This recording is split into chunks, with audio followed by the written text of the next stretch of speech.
Hey Barkley, to start us off, can you tell us a little bit about yourself as well as your company, Glendale Gratitude? Yeah, of course. My name is Barkley-Romero, and I am the creator of Glendale Gratitude, and I am the team leader at Homes with Barkley with Keller Williams World Media Center. And so to kind of walk me through your background story, how did you first come up with your original idea? So, as far as my background goes, I'm an artist by trade. I went to school for opera, and I've been doing real estate for the past year. Last year was my real first year of doing it, and that has led me to be extremely involved with the community. Because as a real estate agent, if people are trusting you to sell their homes, then that shouldn't be the only time that you're there for them. You know, it's such a big commitment to give to someone. So when COVID happened, I felt paralyzed like everybody else. And I felt alone and so unable to get into contact with anybody. And I felt that if I was feeling that way, that other people were as well. So I created a social media platform to connect neighbors and to boost the local businesses. And what was the turning point for you? Like, was it because of COVID, or have you always thought that you wanted to start your own thing? Well, I've always started my own thing. With Homes with Barkley, it really is my own thing. So I've already been running my own business with that. And Glendale Gratitude is more of a nonprofit than an actual business at this point. And I would like to keep it that way. So I was already thinking in that headspace of creating and running a functional system, and I just was thinking about how I could make that system geared towards helping people directly, and that's why it was created. And what would you say was the most challenging moment for you so far in starting your own business?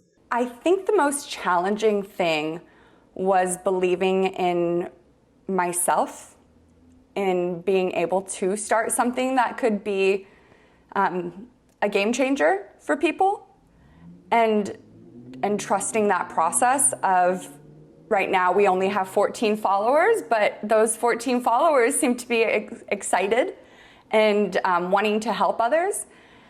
And it's really cool because the more I was letting go into that trust, the more people seem to gravitate towards Glendale Gratitude and to being involved, and the more things seem to fall into place. And you mentioned earlier that you started real estate in the past year, and so you're still a real estate agent. Is that correct? Correct. And I love it. It's my thing. So I was wondering, how do you balance your real estate job with running Glendale Gratitude? So the great thing about them is that they balance each other out naturally. As I've mentioned, part of being a real estate agent, our job is to be involved in the community and to meet as many people from the community as you can. So the only thing that I have done differently than what most real estate agents do, because most people knock on the door and they say, "Hi, my name is Barkley-Romero, and I'm with Homes with Barkley at Keller Williams World Media Center, and I was curious today, are you interested in listing your home, or do you know anybody that would be interested in moving into the neighborhood?" And instead of doing those questions, I call and I say, "Hi, my name is Barkley-Romero, and I'm with Homes with Barkley and Glendale Gratitude, and first and foremost, how are you doing today?" And we always put people first. Mm-hmm. And is there a particular skill that is transferable from being a real estate agent to running a company, or is there a skill that you perhaps find yourself lacking when you're doing those different jobs? Yeah, so I feel like they're completely interchangeable, the skills, because it's all about communication. I think communication is in every single job across the board. It's so important. And honestly, being an agent and caring for your clients is just like what I'm doing with Glendale Gratitude. I'm just being an agent for the neighborhood, and it doesn't necessarily mean that I'm going to sell their home, but I I've been able to represent a lot of voices in the community in a very special way. It's been great. I mean, learning my systems and how to follow up with the people that reach out. There was a woman who reached out a couple weeks ago, and she was interested in bringing treats and goodies to the nursing homes.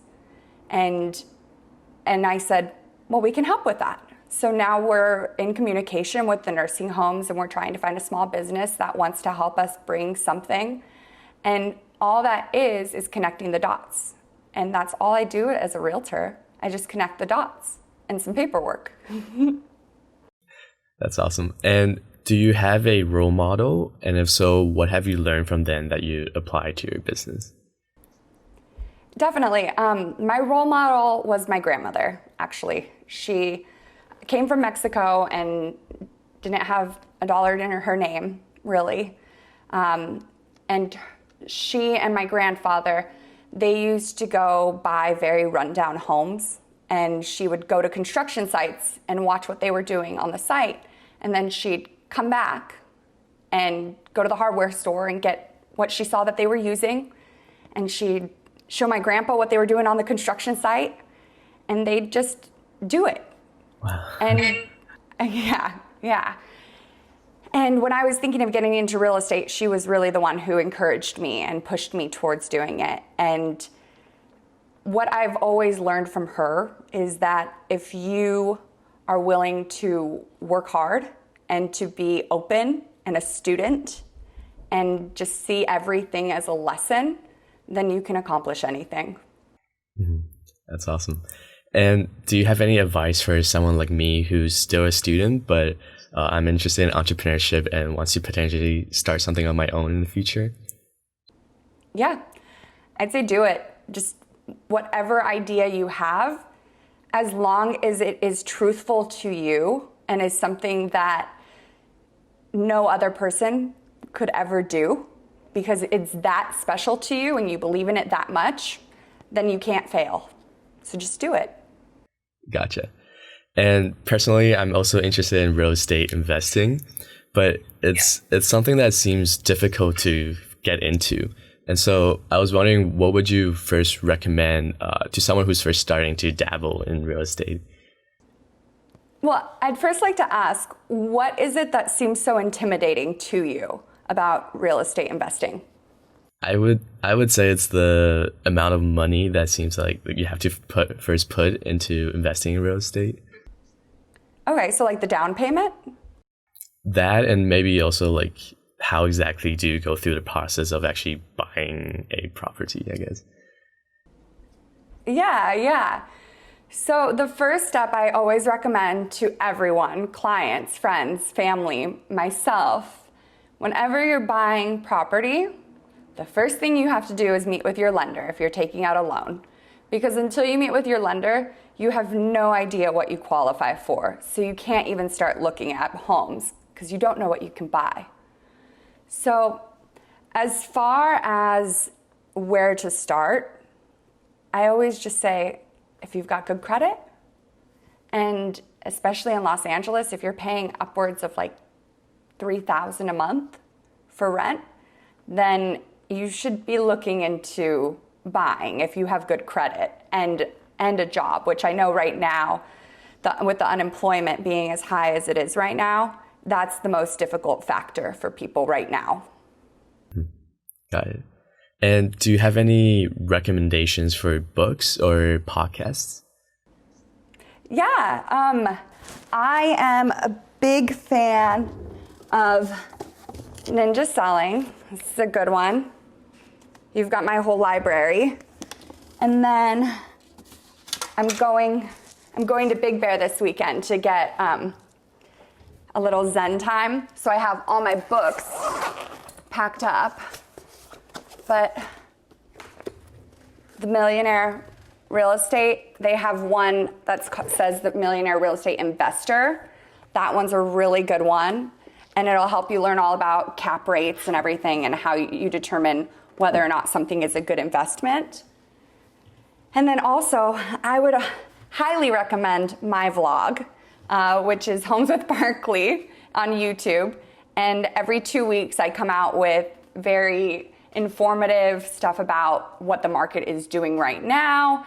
And then also, I like to take things, I feel like, okay, so when I was learning about real estate, I felt like nobody explained anything in layman's terms. Like everything was just so difficult to understand. And that's the intimidating part of it, right? Is that everybody's using these big words and you're just like, okay, well, I know what this word means and I know what this word means, but you put the words together and it's like, so I think that there's a lot more fun ways to explain things. And so I like to bring that out in my vlogs. And I like to think if you're 18 years old, you can understand it in the way I describe it to you. That's awesome. And so before we end, I also prepared 8 rapid fire questions. All right, so the first one, if you could have a superpower, what would it be? To travel at the speed of light. And what time do you wake up every day? 6:30. Coffee or tea? Dirty chai tea lattes, so both. And if you could have dinner with anyone, who would it be? Oh, that's a hard one. Oh, man. Can we come back to that one? Sure. If you could pick up a new skill instantly, what skill would you choose?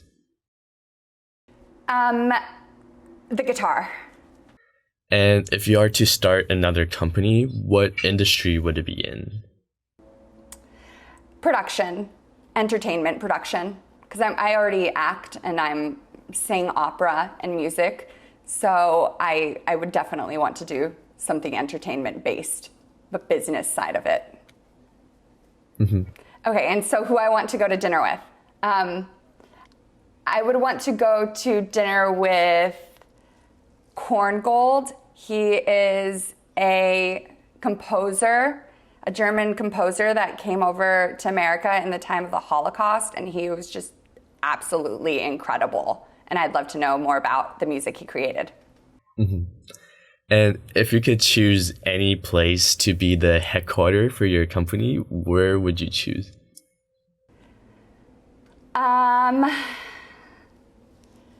Los Angeles? California somewhere. Got it. And the last one, what is the best advice you've ever received? The best advice I ever received was to stay present and to stay open. Got it. That's it for today's interview. Thank you, Barkley, for taking the time to do this. I wish you the best of luck and stay safe.